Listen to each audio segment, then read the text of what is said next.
Boa tarde, Rogério. Gostaria até de perguntar do jogo, das nuances do jogo. Eu vim preparado para perguntar sobre isso, mas assim, a minha opinião e assumo o que eu estou falando. Quando um árbitro interfere no resultado da forma que para mim ele interferiu, brigando com a imagem, brigando com o que passou no telão para o estádio todo, para você que trabalha a semana toda, pensa, vê jogo, analisa, monta toda a estratégia e vê sua estratégia ruir por um erro que não depende de você. O quanto isso te incomoda e o quanto isso interfere na sequência da sua percepção do próprio jogo? Bom, primeiro, com relação ao jogo, eu acho que nós tivemos um primeiro tempo onde nós dominamos, onde nós tivemos a oportunidade de chegar muito próximo ao gol, mas eu acho que faltou um pouco de ambição para a gente ganhar o jogo. O erro do árbitro ele é crucial, determinante para que o Grêmio vença. Mas nós podemos ainda conseguir coisas melhores, eu acho que dentro de uma partida, se a gente tiver um pouco mais de ambição de fazer gol, de finalizar, de chutar. A gente não pode esconder também nossas deficiências ou o que a gente podia ter feito de melhor até chegar ao erro do árbitro. O erro do árbitro é dar o pênalti. Depois que ele vai ao VAR, já não é mais erro. Aí já é uma outra coisa que eu não sei dizer para você o que que é, mas deixa de ser um erro.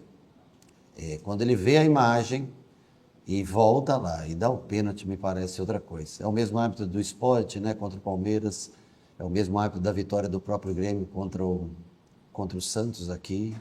Nós já conhecemos bem e é triste ver a arbitragem brasileira se submeter, porque eu sempre falo que não adianta a gente ficar pressionando os árbitros dentro do campo, porque é difícil apitar, né?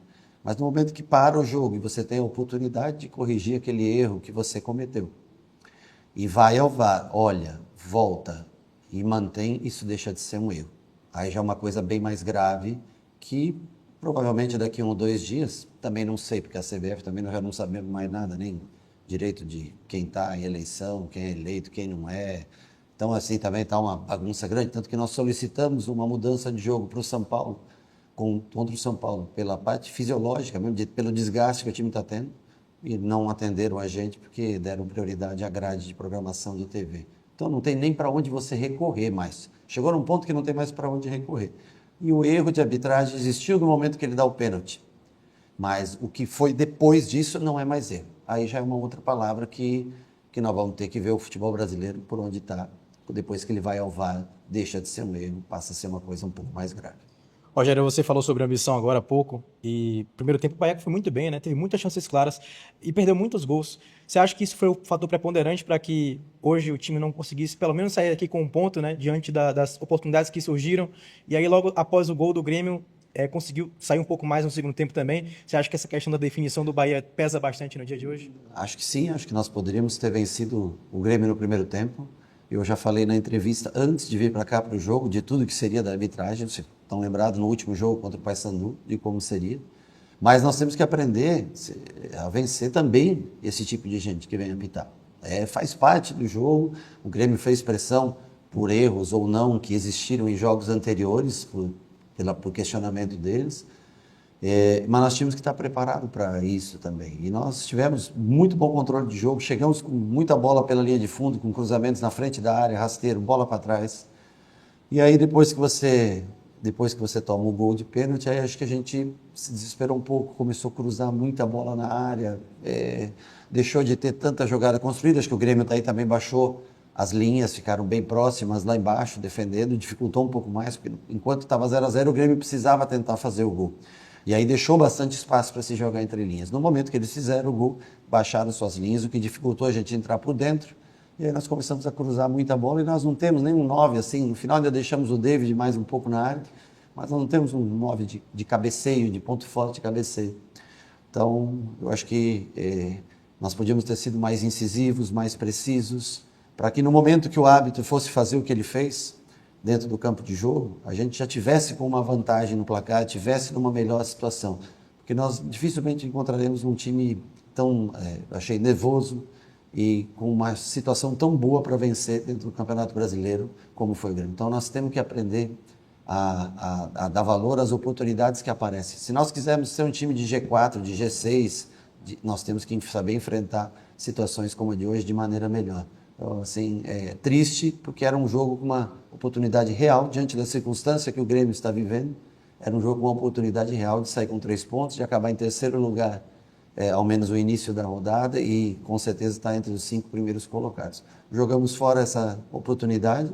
Primeiro, precisamos de um pouco mais de ímpeto, um pouco mais de desejo de vencer jogos, e impor isso dentro do campo de jogo, e a segunda parte vai ao que o árbitro fez, que não é considerado um erro. Isso que ele fez não é erro. É uma outra palavra que tem que ser usada para o que ele cometeu hoje aqui. Ô, Rogério, você falou da questão do Bahia aproveitar os momentos no jogo e até para poder vencer.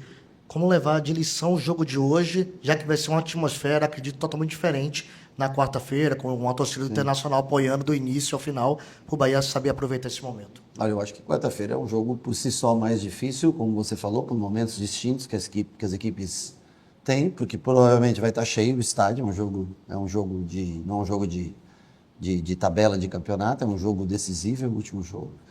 Nós vamos ter que jogar e ter mais poder de assertividade, mais poder de decisão na hora que as oportunidades aparecerem.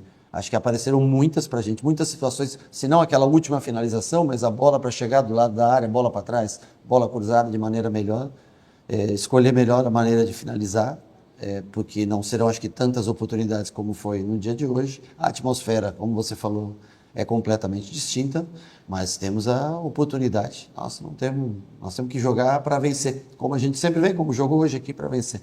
E ter mais competência, ter mais ambição e ver que é possível passar. É difícil? Claro que é difícil, mas é completamente possível. E lembrando o árbitro de hoje, que ele ainda teve a ajuda do VAR, né? O VAR chama ele e diz: filho, você está fazendo vergonha aqui hoje, você vai continuar a insistir? E ele insiste. Então tem auxiliares, bandeira muito bom, os dois lados são bons, poderiam chegar, dar um toque para o árbitro, mas o que passa com Arleu, né? Como é o nome dele? Bruno Arleu. É um caso que não é de erro. Isso eu posso garantir, porque erro você olha na TV, vê e corrige, se dá oportunidade. O caso dele não é esse. Rogério, vejo você muito indignado com o resultado e principalmente com a atuação do Bruno Arleu e com justiça, mas buscando falar um pouquinho mais da partida, queria que você falasse um pouco mais sobre das suas mudanças ao longo desse segundo tempo, especialmente a última, quando você coloca o Arias, que retornou de lesão, e você pode até comentar sobre essa importância do Arias retornar a ser uma peça para você utilizar, quando você coloca o Arias e puxa o Kaique um pouco mais por dentro. Não sei se o Caulinho chegou, sentiu ou cansou e pediu para sair, Não. mas queria que você falasse um pouco sobre essas substituições, por favor. Nós tentamos dar um pouquinho mais de amplitude com Arias e com o Iago, trazendo Pulga e Kaique um pouco mais para dentro, com a construção do Juba virando terceiro homem de meio, né? E construir apenas com 2 zagueiros, mais goleiro, que a gente faz normalmente com 3, usamos os 2 zagueiros e sabíamos que o Grêmio já não atacaria mais tanto nesse posicionamento. O Caio, hora ou outra, entrava para fazer a saída, então assim, ter 3 homens no meio, com mais os 2 pontos que viessem para dentro, são 5, com mais o William dentro da área, e com os laterais, ao invés de Pulga com o Kaique por fora, fazer com Pulga e Kaique um pouco mais por dentro, ora Iago, ora Pulga por dentro e por fora, e Kaique sempre por dentro, com Arias passando. O Arias treinou muito pouco com a gente nesse tempo, mas o Gilberto também voltando de lesão, os dois praticamente voltando de lesão, e nós tentamos manter a amplitude do campo com a entrada do Arias no lugar do Gilberto, ao invés de construir a 3 e gastar um homem a mais, tentar só com 2 jogadores, com 2 zagueiros. Depois botamos o David para dentro da área, no finzinho, nos últimos minutos, para tentar, em alguma bola cruzada, ter a chance do gol. Mas a verdade é que não fomos tão organizados, não produzimos tanto na parte final assim do jogo. O que nós tivemos de bom foi o primeiro tempo todo muito bem jogado, mas pouco ambicioso no sentido de fazer gols e finalizar, especialmente na entrada da área. Isso nós precisamos de mais, porque se a gente acha que a gente pode estar lá em cima, não se joga fora jogos como esse, diante do nervosismo, diante da insegurança que o Grêmio tinha dentro do campo de jogo. Rogério, tudo bem?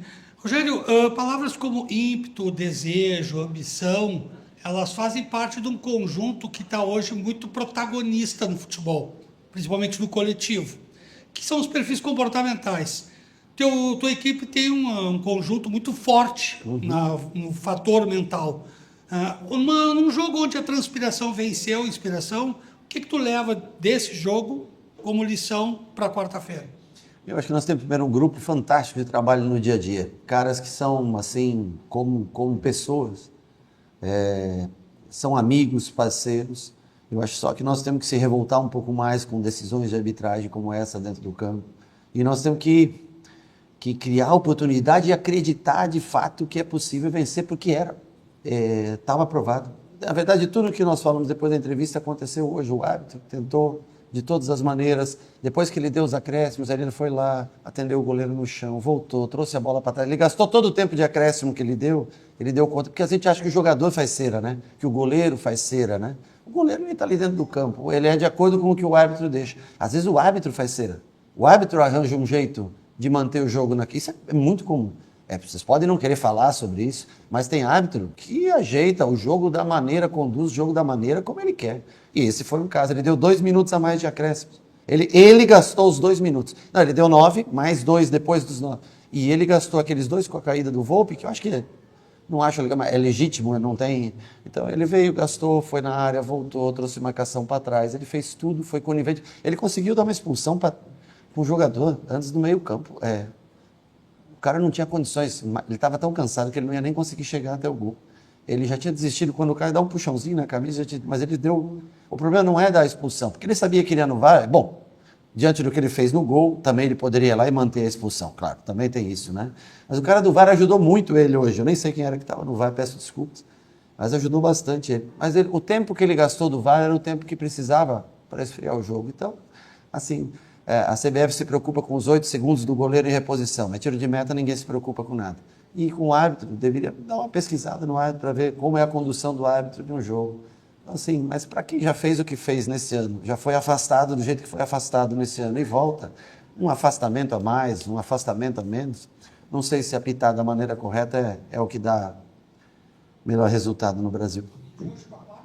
De hoje para quarta nós temos que ser mais incisivos, mais assertivos.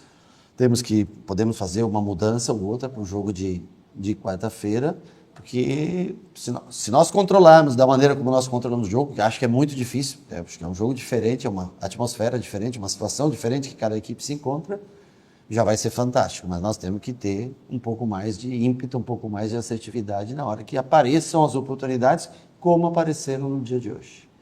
Tudo bem, Rogério? Boa tarde. Gia Soares, da Rádio Guaíba, aqui de Porto Alegre. Qual vai ser a postura do Bahia na quarta-feira para essa decisão? Vai atacar o Inter porque tem que vencer o jogo, mesmo com o Beira-Rio lotado. Vai ter o retorno do Jean. É praticamente a equipe que jogou hoje com o retorno do Jean e a postura vai ser atacar o Inter na quarta-feira? Bom, a equipe nós vamos definir até quarta-feira, qual a equipe que vai jogar, e a postura nossa é igual praticamente em todos os lugares. Logicamente que vai de acordo com o adversário, do que a gente consegue se impor em cima do adversário. Se o adversário conseguir se impor em cima da gente, é mais difícil, claro. Mas o intuito de jogo é ter a bola, jogar, como foi hoje o primeiro tempo contra o Grêmio, e tentar estender pelo máximo de tempo possível isso no campo de jogo. Essa é a característica do Bahia. O Bahia joga da mesma maneira dentro e fora de casa. A única coisa que dentro de casa consegue, pelo apoio da torcida, para conhecer o gramado, consegue resultados melhores em tese do que fora de casa. Mas, repito, é um jogo difícil, complicado, grande, só um brasileiro passa e nós vamos lutar pela última oportunidade que a gente tem. É muito simples. É um jogo, resultado que não é comum, o Inter perder dentro de casa. Não é comum, mas nós temos a oportunidade e vamos jogar solto como a gente costuma fazer, em prol e com objetivo, mesmo se a gente tivesse um empate a nosso favor, jogaríamos da mesma maneira, objetivando fazer o gol.